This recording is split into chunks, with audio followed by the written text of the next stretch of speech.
குழந்தைகளுக்கு உடற்பயிற்சி ஏன் தேவை என்றால், அது அவர்களின் உடல் மற்றும் மனநலனை மேம்படுத்த உதவுகிறது. உடற்பயிற்சி அவர்களின் எடை கட்டுப்பாட்டில் இருக்கவும், எலும்புகள் மற்றும் தசைகள் வலிமையுடன் இருக்கவும் உதவுகிறது.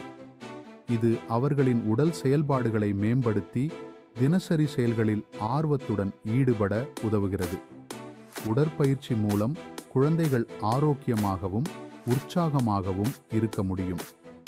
இது அவர்களின் மனநலத்தையும் மேம்படுத்துகிறது. உடற்பயிற்சி அவர்களின் தன்னம்பிக்கையை அதிகரிக்கவும் சமூக உறவுகளை மேம்படுத்தவும் உதவுகிறது. இதனால் குழந்தைகள் ஆரோக்கியமான வாழ்க்கை முறையை கடைபிடிக்க முடியும். உடற்பயிற்சி அவர்களின் வாழ்நாளை நீடிக்கவும் உதவுகிறது. உடற்பயிற்சியின் உடல் நலன்கள் பலவாகும். முதன்மையாக அது எடை குறைய உதவுகிறது. உடற்பயிற்சி மூலம் எலும்புகள் மற்றும் தசைகள் வலிமையடைய, இதய ஆரோக்கியம் மேம்பட மற்றும் இரத்த ஓட்டம் சீராக இருக்க உதவுகிறது. மேலும் உடற்பயிற்சி மூலம் உடல் சக்தி அதிகரித்து தினசரி வேலைகளை செய்ய எளிதாக இருக்கும். உடற்பயிற்சி மனநலத்தையும் மேம்படுத்துகிறது. மன அழுத்தத்தை குறைக்கிறது மற்றும் தூக்கத்தை மேம்படுத்துகிறது.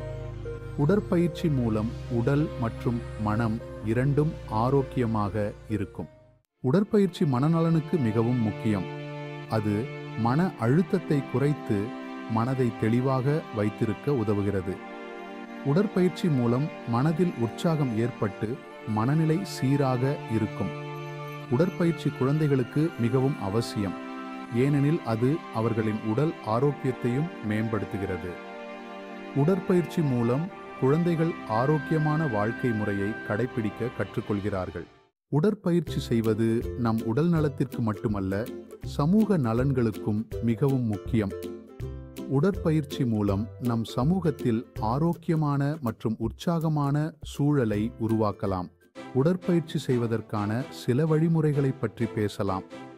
முதலில், தினமும் குறைந்தது 30 நிமிடங்கள் உடற்பயிற்சி செய்ய வேண்டும்.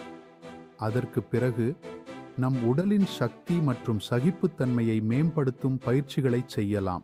உடற்பயிற்சி செய்வது நம் உடல் நலம் மட்டுமல்ல, நம் மனநலத்திற்கும் மிகுந்த பயன் தரும்.